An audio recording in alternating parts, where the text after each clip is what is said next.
What up, Misfits? Welcome to the Misfit Heroes podcast. My name is Chris, and together we are going on a journey. Misfits, I love water. It's really the only beverage that we should be drinking, and yet according to the CDC, 48% of Americans drink at least one glass of soda every single day. Now, before you accuse me of soda shaming, you should know that a study found that Americans prefer drinking bottled water to drinking soda, which is surprising seeing as most bottled water has a 2,000% markup over widely available tap water. Also, it's the most abundant resource on planet Earth, and yet 1 in 3 people around the world don't have access to clean water. So, there's a problem. Water sold in useless plastic water bottles that are sold at a massive price markup when people that could use the product don't even have access to it. And I love to find problem solvers. Enter my guest tonight. Josh Cliffords is the CEO of freewater, an Austin, Texas-based startup that is the first free beverage company that uses ads placed on their labels to not only pay for their business cost, but also donate at least 10 cents to charity per bottle. Not only does his unique idea have potential to flip the beverage industry upside down, he also wants to make free grocery stores as well. That's right, we're coming for you, big grocer. Misfits, it's time for some new ideas. Please welcome the freewater guy, Josh Cliffords. Playing the Misfit Heroes podcast.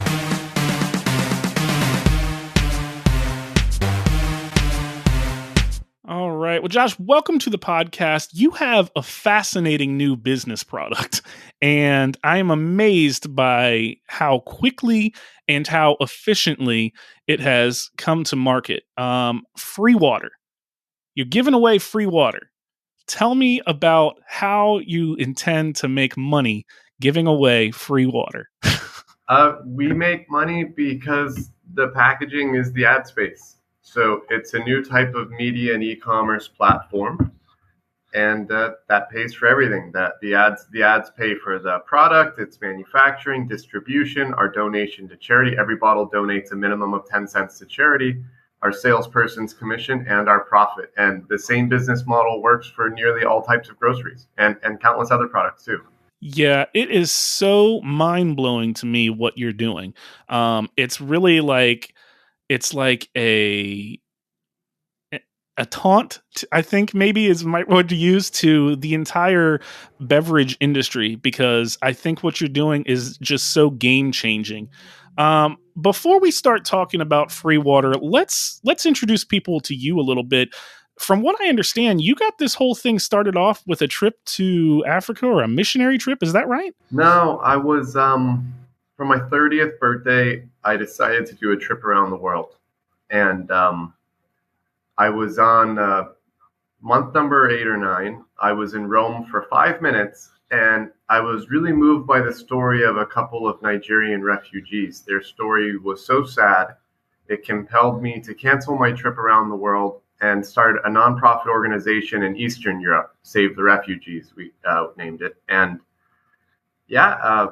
we helped thousands of people in need, and speaking to as many of them as we could, we listened to their stories, and we found roughly 20% or more of them left their country because they didn't have access to water, food, or medicine. And so after hearing the stories over and over and over again, did a lot of research and realized 40 million people die every year around the world because of this. And in my opinion at the time, and still today, I thought, wow, the current system is broken for a lot of reasons. Number one, people are starving around the world while us Americans throw roughly $50 billion of food in the trash every year. But also, why hasn't the global water crisis, food crisis, medicine issues, insecurity issues been solved? It would only cost a fraction of what the U.S. government spends on our military spending every year, and you could literally save the world. And so what I came to the conclusion was the government must not want to solve it, because if they did, why wouldn't it have been solved already? And then I asked myself, well, why hasn't like a Red Cross saved the world, or like some sort of famous big nonprofit? And I also came to the conclusion they're not built for that. And so if they were, it would have also been solved. So I decided to create a new solution completely outside of the purview of government. I don't want a penny of tax dollars towards this if possible.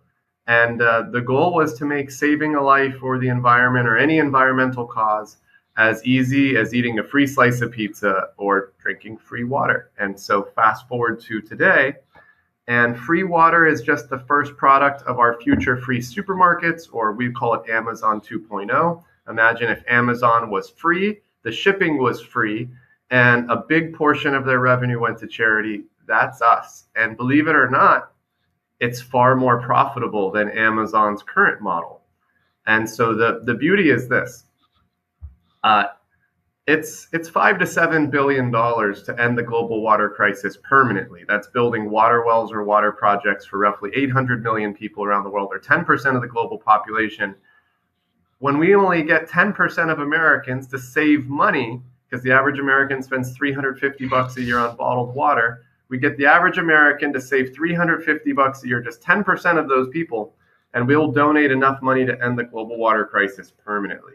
And every time we launch a new free product, free beer, free soda, free pizza, you name it, it's going to donate to a different charitable cause. So the vision was a free supermarket where everything was free, and then all these different products go to different charitable causes, and we're well on our way.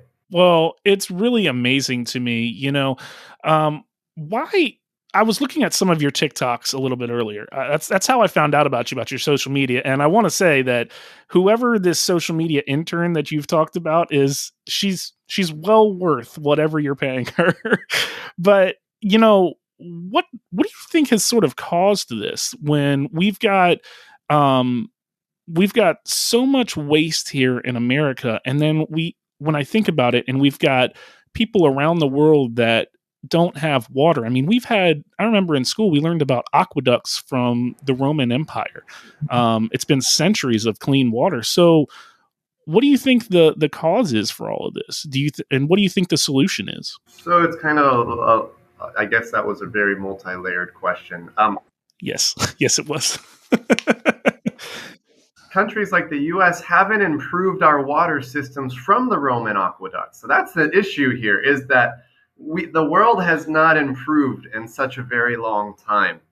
Getting deeper into that, centralized water power and sewage is the problem, because you've got a handful of people in the US and in the world that don't want to lose that grip on power, right? Because they own the water, they own the power, they own the sewage systems. But hey, guess what? Like entropy, the further you send a watt of electricity, the more watts you lose in that conversion. Well, when you pipe water through a city, it leaks just like oil pipes leak. So in the city of Austin, more than 10% of the water before it even gets to our tap leaks out on the way. And so centralized systems, centralized all these things, it's never going to be a long-term viable thing, because you've got people in cities and countries living in places that shouldn't have such large populations. For example, Los Angeles, where I'm from, it's just not built. It's a desert. It's not, now it's green. It's not made to be green. And so you've got that on one hand. And then on the other hand, there's an interesting phenomenon that we've realized. And it's the phenomenon where if anything costs money, it's extremely wasteful. And I'll give you an example. The U.S. throws away, I think, $175 billion worth of food every single year. But 30% of that food is at the supermarket, which means it goes straight from the supermarket shelf and into the dumpster, which a lot of them block, which is pretty sad. But so free supermarkets across the board in the U.S. in the future will cut USA food waste by 30%. But it's much more than that, because that bag of potatoes might have traveled from Peru, or that piece of salmon, from the deepest, darkest corner of northern Alaskan seas. And so you have to consider all of the energy, all of the plastic, all of the everything it took to get that piece of fish into your supermarket, just for 30% of them to immediately go into the trash. And so it's not sustainable. It's not gonna. If that isn't changed, there's no other outcome other than everybody running out of food and water, electricity, you name it. And so we've created new systems around decentralized, the opposite of centralized, but decentralized food and water systems. And so the future is free, but the future is also local. And so I'll give you an example. If you drink a coffee from Starbucks, most people have, and you're like, okay, those coffee beans, they came from Central or South America, right? And then that sugar came from somewhere in Central or South America, maybe Florida. But then you're like, the cup, where did that cup come from? And you dissect the paperboard came from here and the ink came from there. And then the plastic lid, well, that came from oil in Saudi Arabia. And then that oil was put on a tanker ship to China. Then it was sent somewhere else to make plastic pellets. So if you check out the mileage just on that Starbucks coffee, it could be up to 10,000 miles before you bought it for $2.50, drank it, and it can't be recycled. And so when you check out the mileage of all the products in the supermarket, it's crazy how far they travel when with modern technology, it could be manufactured at location A, it can be distributed for free at location A. Notice no mileage here. And so the future is manufacturing products in every city and giving them away for free in every city, zero shipping expenses, maybe small local shipping, but nothing circling the globe as they are today.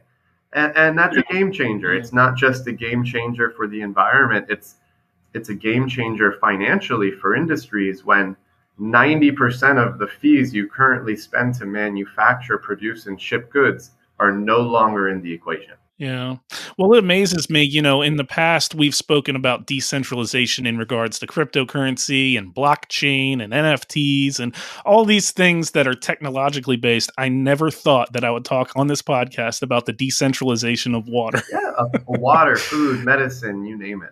Yeah, it's amazing. So where are you getting the water from? Where does this stuff So come from? today, we are not at that peak level of efficiency I just described. We are so inefficient, it breaks my heart. But we currently outsource our spring water from different manufacturers and springs in the lower 48 states. Next steps for us will be launching our first free vending machine prototypes, and then we will also be looking for the money that is needed to make our first micro factory here in Austin. And so that first micro factory will manufacture 250 million of these a year, and that will bring in a minimum of 250 million in revenue. That micro factory will cost us $10 million to make. So that first micro factory will then finance the next 25. And on this reinvestment model of building, giving away at the same location, reinvesting in the next location, in a blink of an eye, in 15, 20 years, we would have the localized production and economies of scale as Coke or Pepsi. Wow. Yeah, I'm amazed that you guys are doing this all in house. What sort of difficulties? What have you all seen there? What have you run into from the start? Everything was difficult. Number one, I don't have a background in tech. I don't have a background in marketing. And when I first got the ideas for this, I didn't even know how to type or use a computer. And so before I could have discussions with you about, the elaborate software uses and systems and so on and so forth, I had to learn how to type and I had to learn how to do a Word document. For me, doing a PowerPoint in the early days was like JavaScript or Python. And then once I was able to get that done, nobody wanted to listen to me. They're like, who the hell is this crazy dude who's saying that not only are groceries going to be free, but they're going to donate to charity and it's going to be profitable? It's not possible. So the first couple of years were spent basically having 1 million doors slammed in my face and standing up and dusting myself off. And then when I felt like I had solved everything, I actually created this. I'm still living in Europe. I tried to launch the company in Europe originally because I really enjoyed living in the European continent. And so initially I wanted to launch in Berlin and London, but I couldn't, A, because maybe the project was too young, and B, it is so much harder to get people in Europe to work for equity, for a slice of the pie. That's a very American thing to like go in a garage and then out comes an Apple computer.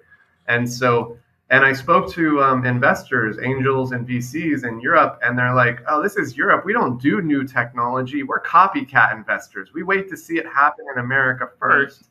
Then we decide if we want to copy it here. And they're like, you're from California. You need to go home and do this. And so I went to Silicon Valley for about 10 months or so, learned a lot there, and then kind of the final, I guess, sanding and polishing of the product there. But then it got really expensive, and then someone was like, in Austin, they've got this expression, keep Austin weird. You're doing a free supermarket. That's pretty weird. You should go to Austin. And my wife and I were tired of spending $1,800 for a 400 square foot studio. And so we moved to Austin, and it was really lucky. It was 90 days before the pandemic started. It was great timing.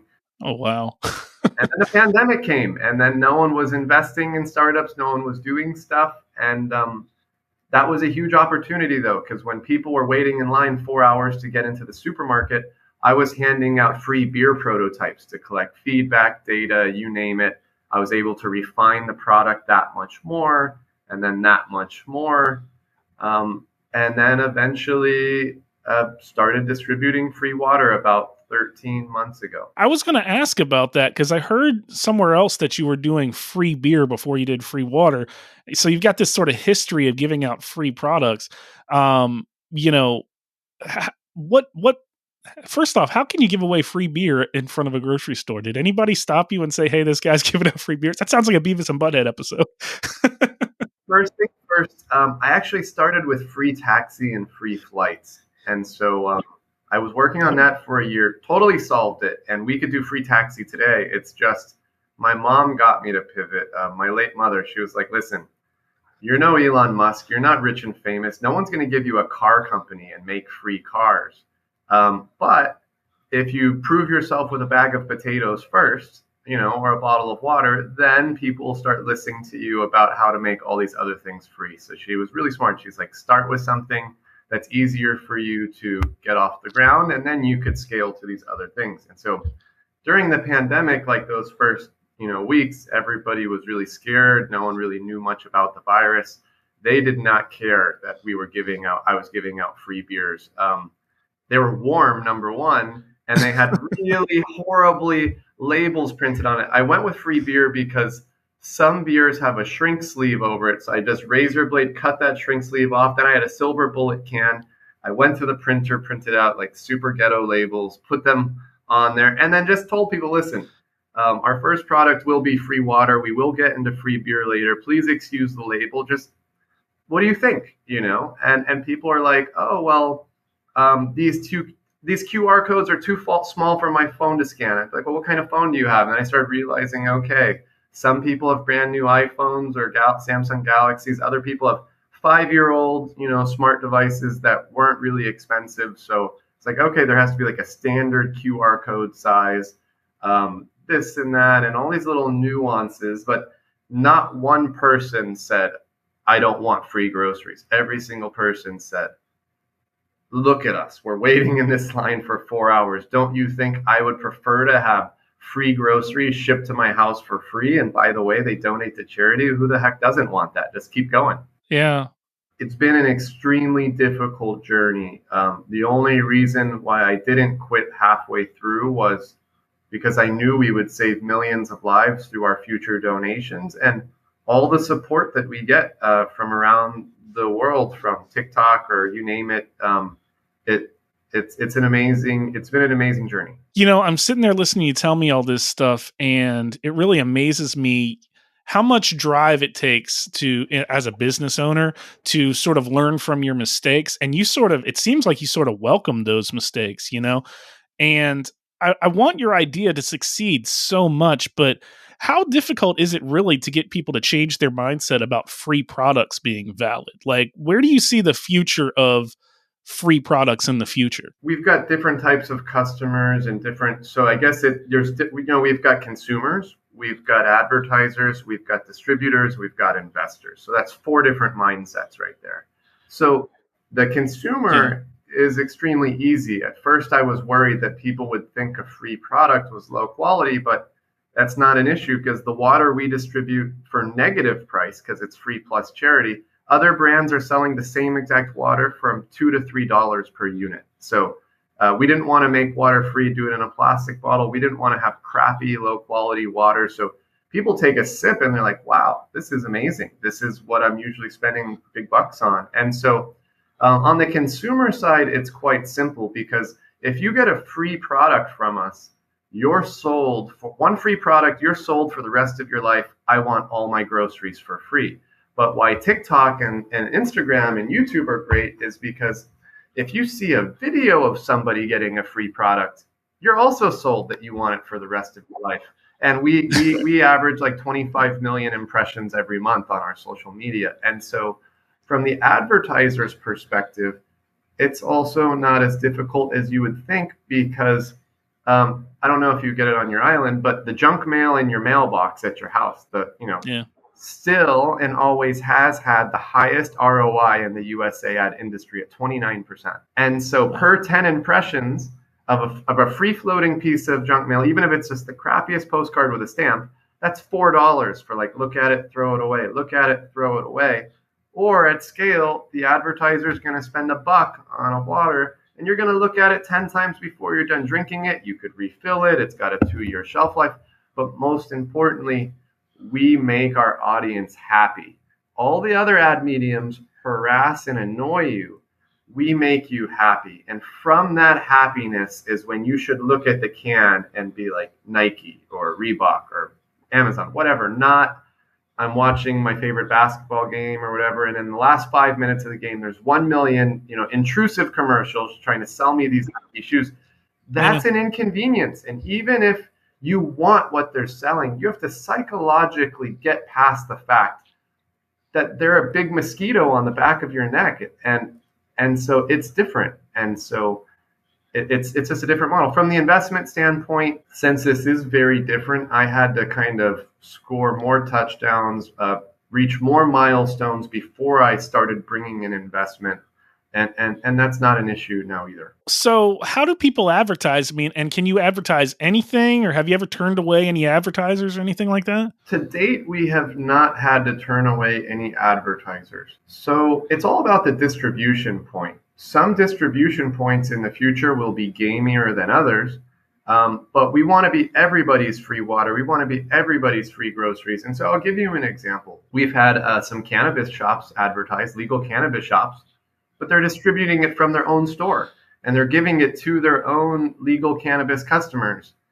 There's nothing wrong with that, but there would be something wrong with it if they wanted to distribute those waters in an elementary school. It just doesn't make sense, right? And so it's all about the distribution points. I'm sure a Catholic church wouldn't be very happy if a mosque was advertising or synagogue and distributing it, to their flock. And so it's all about targeted, localized distribution, right ad, right person's hand, right distribution point, and marrying all those together. Well, the business model is just amazing, and it applies so much to nowadays in marketing. Everybody thinks about social media, and that's like what you have to go do is I got to go get social. I got to go to social, get social. This is like direct to people, direct to consumer products, and they're finding and discovering all of these new companies and new things right off the packaging. The social impact that it's making is really just quite amazing. It amazes me. I had a bottle of water. Actually, I have a bottle of water right here. This bottle of water, it feels so cheap. Listen to this. I mean, so how is it less expensive to use aluminum and paper packaging than this plastic bottle? It's not. It's not. You can't even compare it. The reason why they sell that plastic bottle is because at scale, brands are paying less than a nickel for that. And so this is much more expensive, but we didn't want to do it in a plastic bottle. And see-through plastic isn't good for advertising on anyways. And so if they covered that in a fancy shrink sleeve, it would look a little bit better. But once you're spending all of that money, you might as well consider like a beer can, because now you've kind of gotten to that level of investment anyways. And so we're really disrupting a lot of industries that are bad for the environment. Number one, bottled water. Bottled water is like big water. The Cokes, Pepsis, Nestle's of the world, in our opinion, are some of the shadiest and most evil industries. It's like big tobacco, the military industrial complex. I put Nestle above those in terms of in a negative way. Because if you think about it, companies like Nestle are getting water for practically free. In some countries, they're just taking it for free. In California, Nestle pays $250 every 30 or 40 million gallons of water. So they're getting 30 or 40 million gallons of water for less money than your house's water bill, every few months. And then they turn around and they sell it back to us for 2,000 to 10,000 times the price that they paid.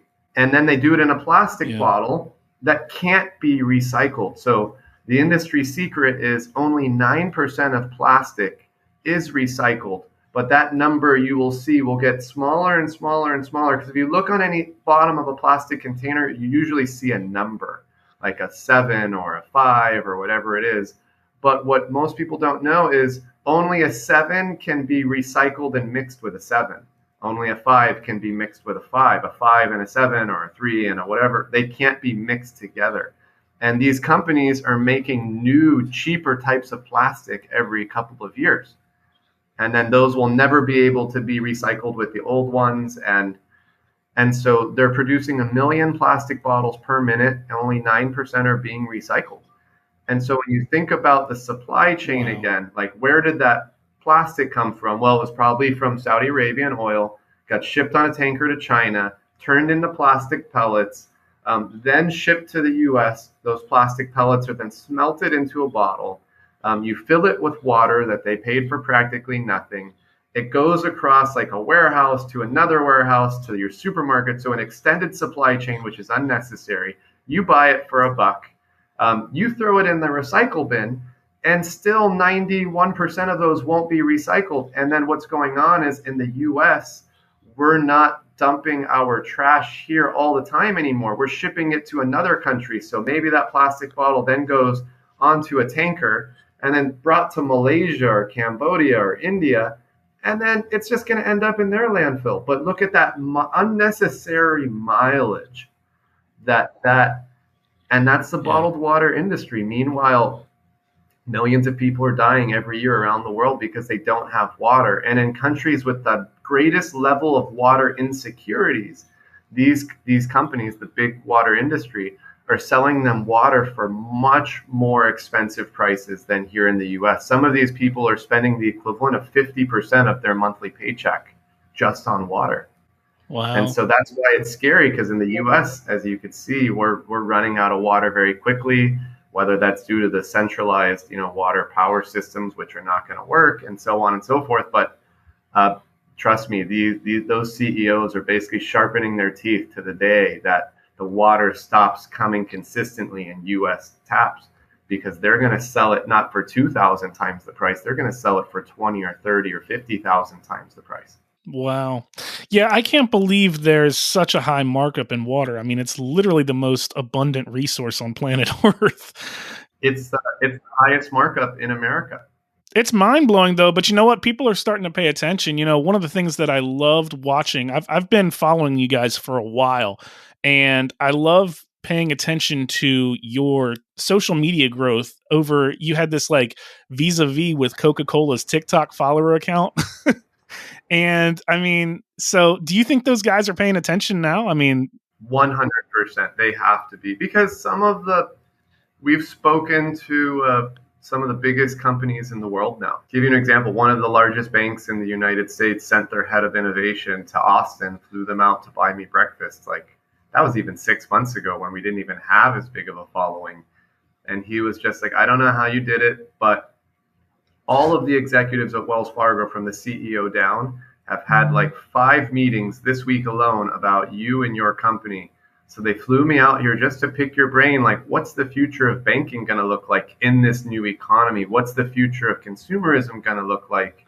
And look, we're a conservative bank. If we're talking about this, imagine Amazon, imagine Coke, imagine Pepsi. And by the way, we tag them like in the hashtags of almost every video anyway. So they have to see it. I mean, I'm literally sometimes making videos saying, it's going to be crazy, X number of years from now when all of these Cokes or all of these Pepsis are free and covered in ads in the future. So I'm literally forecasting their future moves of copying us, and they'll copy us because this is 100 times more profitable than them selling it. So they have to. I am so impressed with this concept. You know, a little earlier you were talking about you want to be the world's first free supermarket. That's such a daunting task to me. Amazon has a concept grocery store, I want to say in Seattle, Washington, where there's no employees. It's all like barcodes and things like that.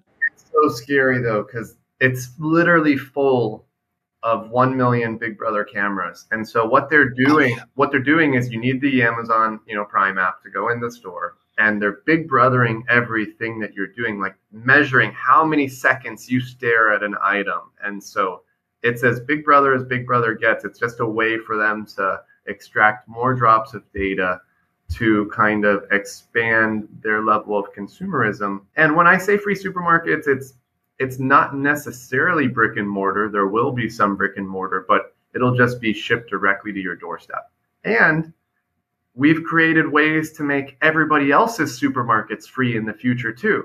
So even if, I don't know what local supermarket chains you have out where you're living, but even if the supermarket, or even if Target, Walmart, Amazon, the Apple Store, you name it, even if they don't want their products to be free, they'll have no choice. The only way for them to stop their products from becoming free is by stop accepting electronic payments.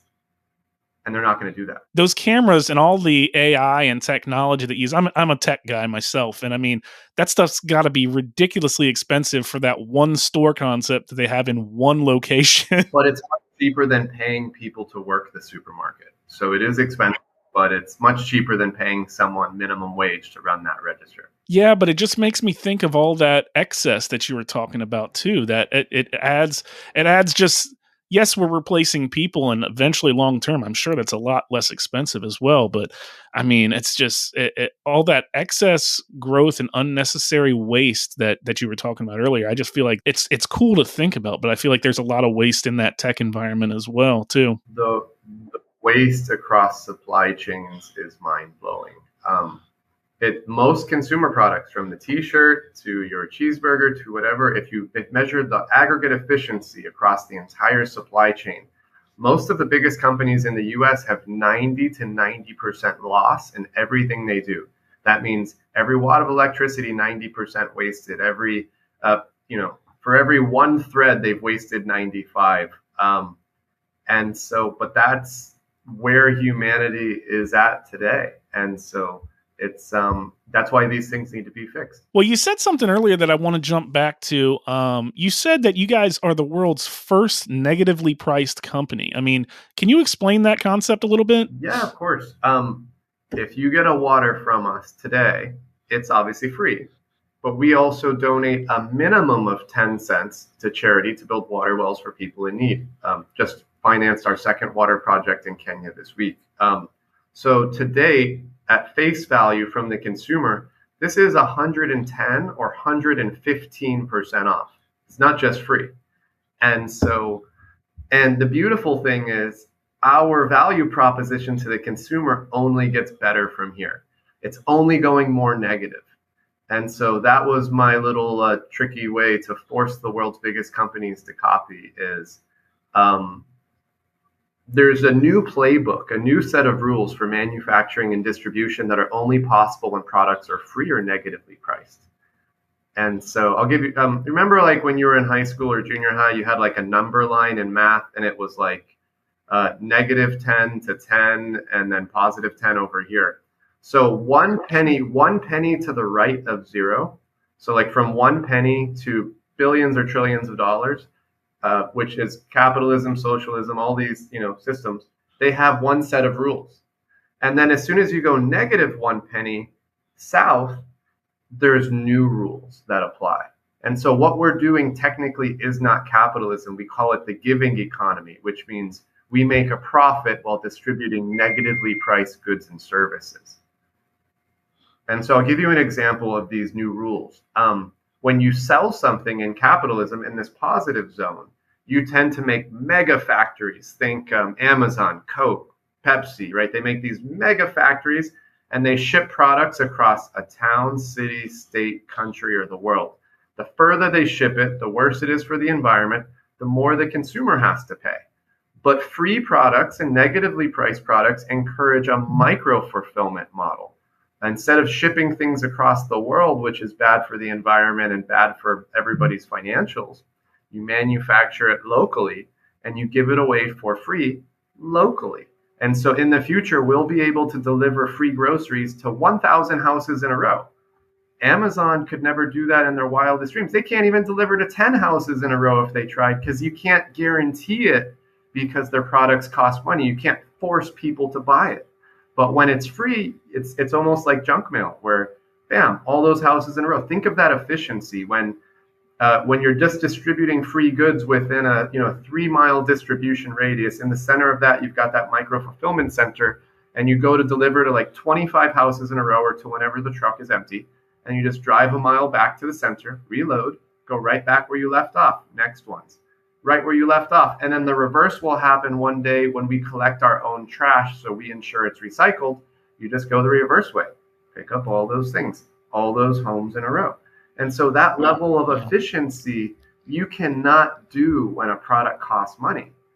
Not only is this extremely beneficial for the environment, it's so much more profitable. How many less trucks do you need? How many? And so these micro factories are the future. And so with free water, we wouldn't just have, in the city of Austin, we wouldn't have one micro factory. We're actually building 23. Wow. And so like a McDonald's on every corner, you will one day have your free water on every corner, or your our free water parent company for all groceries, fulfillment centers on every corner. And the way it's going to work is you'll have two options, and you're going to have to pick one and go with it. Option one, you come to the micro factory and you drive around a drive-through. It's going to be like a drive-through system, and you're going to pop your trunk. We're going to throw 100 plus waters in your car, and we're going to pay you a nickel per water for taking the water from us. So we're going to pay you to take away the free water, or we're going to, we're delivering it to your home, hundreds, thousands of houses in a row, and we're going to pay our future delivery drivers 10 cents per unit, 10 cents per beverage, to deliver it locally. And that's really cool too, because our future delivery drivers are going to make 5 times the Uber salary in a fraction of the hours. I guess my job as the founder of this company or movement is to prove to the world it's more profitable to do the right thing than the wrong thing. And so we want to make sure everybody involved in this industry, in this future, from the lowest end of the totem pole to the highest end of the totem pole, they're going to be making a lot of money in the shortest amount of hours. Because if not, we're not proving this out. And so that's why it took me many years to create these systems, because I wanted to make sure every cog in the wheel was really taken care of. It's really just blowing my mind. It's the concept just seems so foreign to me, because I really think it's that innovative.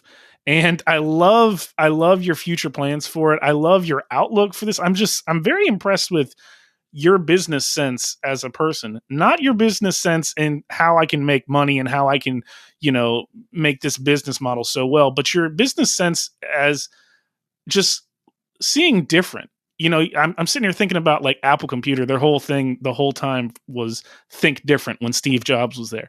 And that's just so impressive to me. Let's talk a little bit about the charity, because that's a little bit of what this podcast sort of focuses on is putting others over yourself.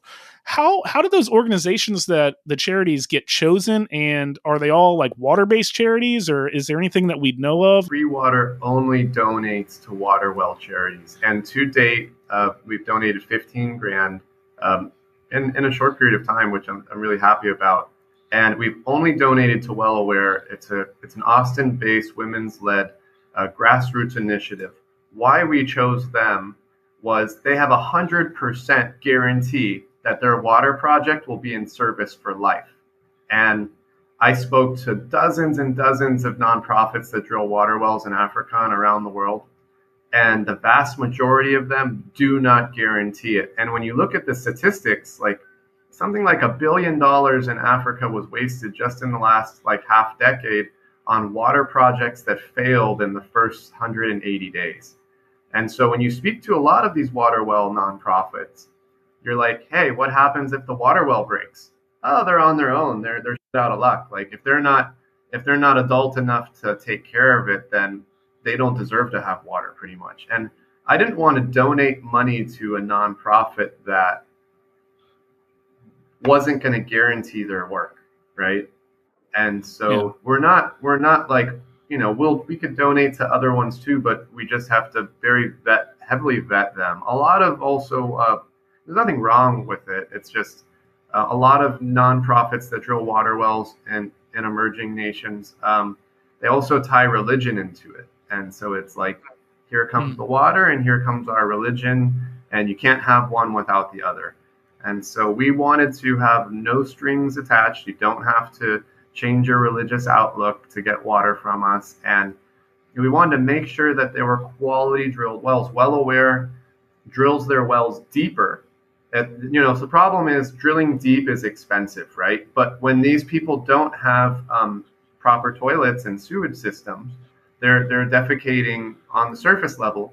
That gets into the water table. So number one, if you don't drill it deep enough, the water already is or will be contaminated. Number two, a lot of these nonprofits are using PVC pipe, and Well Aware uses steel pipes. And so they're drilling it deeper with steel, and they've even gone as far to create a mobile app, and they connect all of their water projects to IoT sensors, so they know well in advance if that well is going to have an issue or that whatever system they build.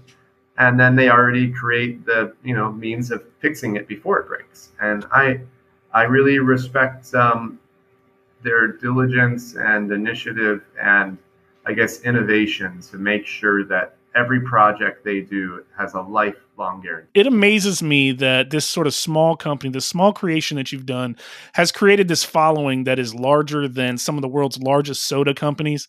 I mean, you talked a little bit earlier about this being sort of a grassroots movement. How much of that do you think is generated because these people care more about your brand personally than some big corporation? Have you ever seen the old famous TED Talk with Simon Sinek about the why?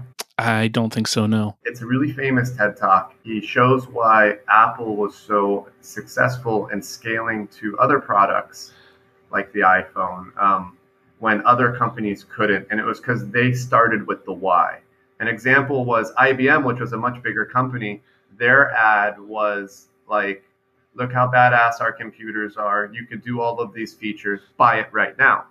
Versus an Apple computer, which is like commercial, which is like, if you want to get the most out of your life, if you believe you could always achieve more, think differently sort of thing. And so Apple they start with the why. And we have as a company, as a startup, we have the biggest why in history. We're saving 40 plus million lives in this decade. We're ending the global water and food insecurities that our governments are refusing to solve for whatever reason. Yeah. We're doing it in the most eco-friendly manner. Most people say, well, water should be free. Food should be free. So they believe in what we believe. And that's what makes any movement very powerful. And so when I invented this stuff, I knew 2017, when I was like, all right, I'm going to do this. I knew it was a very long shot, like a moonshot, maybe the biggest moonshot of all time.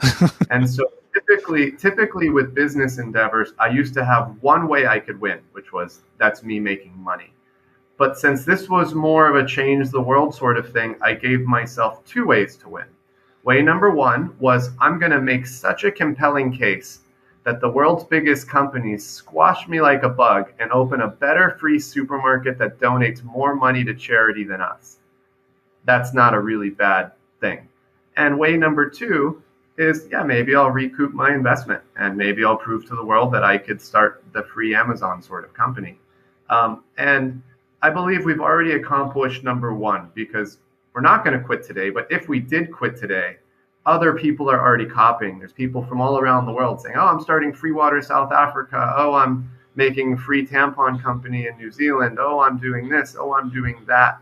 And so it's already happening. And some of the world's biggest beverage manufacturers, since we've got started, are also turning more of their real estate into ad space, we've noticed. They're also integrating QR codes and things that we've been doing for half of a decade and other stuff. So You're already seeing it. So what you'll see is, number one, we're a real estate company, right? So our biggest advantage is instead of branding ourselves on our real estate, we brand others. Now that's going to be a really hard pill for Coke and Pepsi to swallow because Coca-Cola's been putting their logo on their real estate for 130 years, right? And so eventually they're going to say, we gotta do it. Let's get rid of the logo. Let's get rid of it. Everyone knows what a can of Coke tastes like. And they're going to cover the whole thing in ads. It's not going to be free. They're going to probably subsidize that Coke by like 20 cents. They'll make it 20 cents cheaper. They're going to make a lot more money. And maybe they'll donate like 1 penny to charity if we're lucky. But because of the nature of competitivism, people are going to stop buying those products when they have all of these free and negatively priced options available. Yeah. And then Coca-Cola is going to be like, we have to go free. We have no choice. And so right now we're like 110, 115% off. When we have manufacturing, a micro fulfillment center in your neighborhood, you're going to get free local delivery. Now it's like at that point, it's like 130% off. When it's a full-blown, a publicly traded company, we're going to be a security. You're even going to receive profit sharing for this free, Amazon. And so when the dust settles, we're going to be 150, 160% off and still make more money than companies can make selling these products today. And so we're just daring, like, hey, come compete with us in this negative zone, because again, this negative zone has a new set of rules. And so with capitalism, they say it's a zero-sum game. There's one winner, one loser. If McDonald's cuts down every tree in the rainforest, if their stock goes up 1%, people might be upset, but people will allow it. But when you go negative, there's only one way to make this water or slice of pizza negative. It's free, and I either have to pay you directly or I have to donate to charity. There's no other way to add value beyond zero other than direct payment or a charitable donation. And so when people and industries and these titans come to compete with us in the negative zone in the future, what are they competing at? Now they're competing with us to see who could help the consumer, the local community, and the environment, which I think is a lot better than the status quo, which is how much can I over the consumer, the local community, and the environment to make a quick buck. And so we're that catalyst to get people to go beyond zero. One day someone's going to try to have a better value proposition than us. They're going to be, oh, my free water is free plus 20 cents to charity. We're going to go 25. Someone else is going to go 30. We're going to go 35.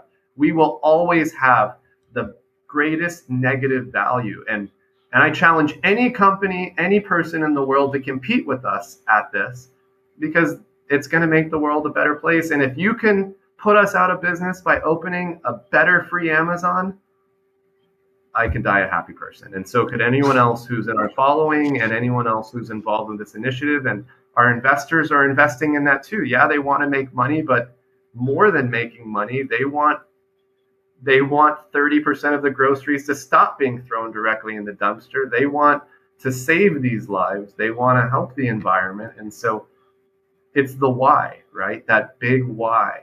And I would call it the biggest why in history. I love it, man. I love what you're doing. And I don't want to inflate your ego too much, but I would say that you've already succeeded. If you've already got these people and these massive corporations paying attention this much, you've already won. And that really impresses me so much. The beginning of that sentence that you said about you changed what you thought was an actual success.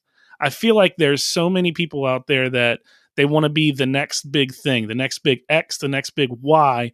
And your whole thing is, how can I be a value add to the people that are seeing this? How can I be the next change? I love it, man. I love it. It's great. You've seen such tremendous growth in just a few years. Do you have any advice for somebody that's trying to start up a project like this from scratch? The number one thing I tell any entrepreneur, and I always get crazy faces when I tell people this in Austin or when I was in Silicon Valley, is if you're in the idea phase, you don't know what you're doing, maybe you don't live in the United States. Go live in Thailand on the beach, or in Eastern Europe, or in Latin America, wherever.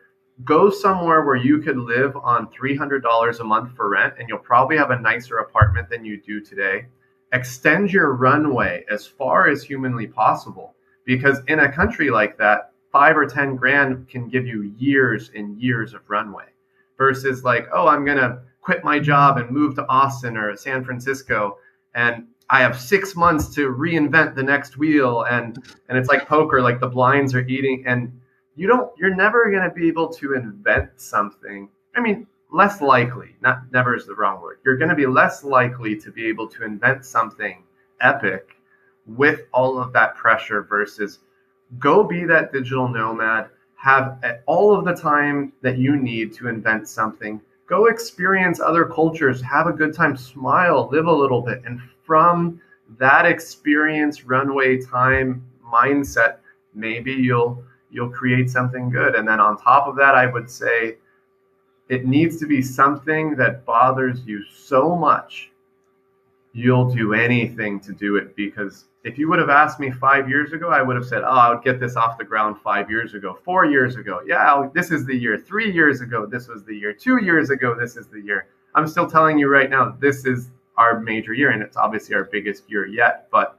the only reason why I couldn't quit, and I wanted to quit 1 million times when it got bad, and it got really bad, like most startups do, was the potential social impact. I just felt so guilty. Like if you quit, there's tens of millions of lives that could potentially be transformed, and maybe no one else on earth is working on stuff helping that. And so that guilt is basically what kept me on life support with the project at the lowest of the startup lows. And God, startup lows are like the lowest lows on earth. You have the highest high and the lowest lows. And when you think it can't get any worse, it just gets worse and worse and worse. And so you really have to care so much about what you're doing. If you don't, you're never going to be able to, not never, but you're not likely going to be able to, get your product to market. And that's getting your product to market is only the beginning. It's like, most people in the idea phase, it's like you're running a marathon. They're still like putting on their deodorant, socks, and shoes in the parking lot. They never even run the first step of the race because they run out of money or run out of motivation.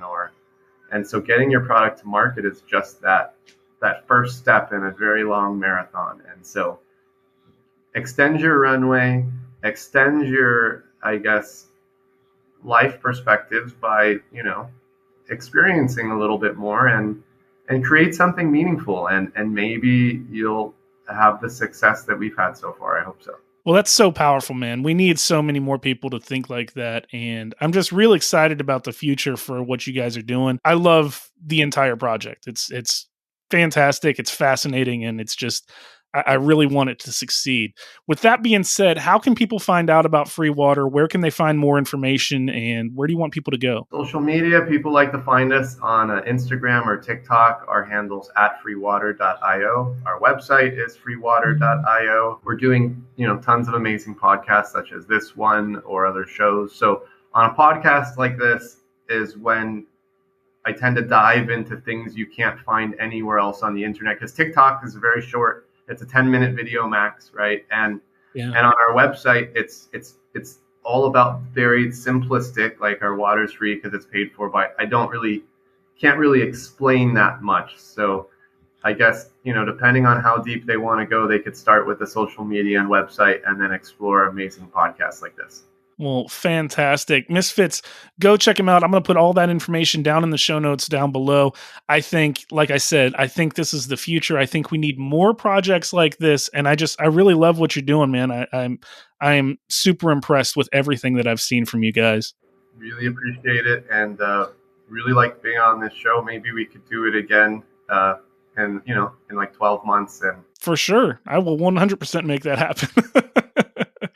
Well, we're getting down towards the end of every episode, and at the end of every episode, I ask all my guests the same question. It's one question in two parts, and that is, what was the last goal that you completed, and what's the next goal that you want to set for yourself? We're about to launch our Kickstarter, and I just designed that Kickstarter page. We had a goal of trying to get onto a pretty, like a cool, show or something to drive a lot of traffic there as well. one of my favorite shows on YouTube, which is about green tech. It's called Now You Know. We just finished our Kickstarter page. We're about to do that show in a couple of weeks, which is really cool because it's all about green technology. Next steps for us are we are looking to raise $150,000 to pay for our first 2 free vending machine prototypes. This includes software and keeping them stocked for the entire year. They'll probably be on the University of Texas's campus or maybe somewhere Austin downtown. Once we get the bugs out of the software and processes, then we'll stamp that across the entire city of Austin, then across the country, then across the world. But outside of that, we're going to raise a separate $300,000, which is the money needed to pay the feds to go public in the U.S. stock exchange. And so it takes 18 months to go public once you file that paperwork. And so we want to file that sooner rather than later, really spark that FOMO and light that fire under the world's biggest companies' asses. Like, wow, we need to either copy them, invest in them, or start competing now before it's too late. And so Kickstarter vending machines, paperwork filing to go public, and then some other stuff in between. Hopefully we'll have the money to pay for our first micro factory in the near future as well. Well, that's awesome, man. That is so exciting. And I don't know if you saw, but I was like sort of creeping in your lives the other day. And I was like, are these guys going to do vending machines? Because it just makes sense. Yeah. So the beauty is the way that the first prototypes of the free vending machines are going to work. You're like, oh, wow, there's a free vending machine. You'll download our app and you'll watch 3 videos like YouTube, and you'll get a digital token, and then you will tap the vending machine like Apple Pay, and out comes your free beverage. And that system will limit it to 1 to 3 beverages per person per day. But that software process of watching some ads for a reward is actually one of the many features of how we're going to make every other supermarket free, because currently YouTube charges 40 cents a minute to advertise. We're going to charge 40 cents a minute to advertise, but we're going to pay our audience 37 of those cents, which means in the future, the average American will get paid $21 an hour to watch ads and train our AI. And so imagine like a Visa gift card, and you already did this. You've got like $2,000 saved. You're going to swipe it here, swipe it there. It's going to get to zero. If you feel like it, it's always in your wallet. Charge it with your time at $21 an hour. And so that's why I said everything is going to become free. Even if they don't want to, they would have to stop accepting Visa. I don't think they're going to do that. And so the beauty is the first free products, just the ads on the physical pays for everything. That's category A. Category B are the other things like my iPhone or my trip to Hawaii, which you can't slap an ad on. That would be that YouTube competitor. And it happens to be that the operating system of our future free vending machines, the interface, is the way that you make McDonald's and everything else free. And so conservatively speaking, in the next 36 months, but I would say, 15 months, the infrastructure will be in place where everything will start going negative. And then again, that will also light that fire under these companies' butts. Like, they're making us free and we don't want to be free. Like, money off of it. We have to do it. Like, how could we not? And everything we do is open source. So it's meant to copy. That's why I openly tell you all of our secrets. Nobody could patent these things. I made sure nobody could patent these things by blabbing all over the internet for the last half decade. So it's designed to be a foot race. It's designed to get everybody to compete at saving the world. So we're really excited for that. That is fantastic. Well, Josh, it's been a pleasure speaking to you, man. I am just so excited for the future with you guys. I love what you're doing, and I just think it's so impactful and it's so needed. And I think it's the future. I just love what you're doing. Really appreciate your support and everyone else who's been behind us this whole journey. Awesome. Well, it's been a pleasure speaking to you. I really appreciate your time coming on here. Misfits, again, all of that contact information is down in the show notes below. So please go check freewater out. It's an amazing project, and I'm excited to see what happens for you guys in the future. Thanks again for coming on the podcast. My pleasure. Thanks for having me. Well, Misfits, we did it. That's our episode. As always, I want to thank you so much for listening, and thanks again to our sponsors. If you want to support any of the sponsors of this podcast, there are affiliate links on the sponsors tab of our website over at www.misfit-heroes.com. You can also find links to all of our social media there, so be sure to follow us for immediate up-to-date info about the podcast. Please, if you enjoyed this podcast and you want to help me out, do me a favor. Hit the subscribe button down below so you're notified of new episodes as they're released, and make sure to leave a rating or review of the show on Apple Podcasts and YouTube. Truly, Misfits, I love you. Thank you so much for listening. And until the next episode, be kind, love one another, and be a hero.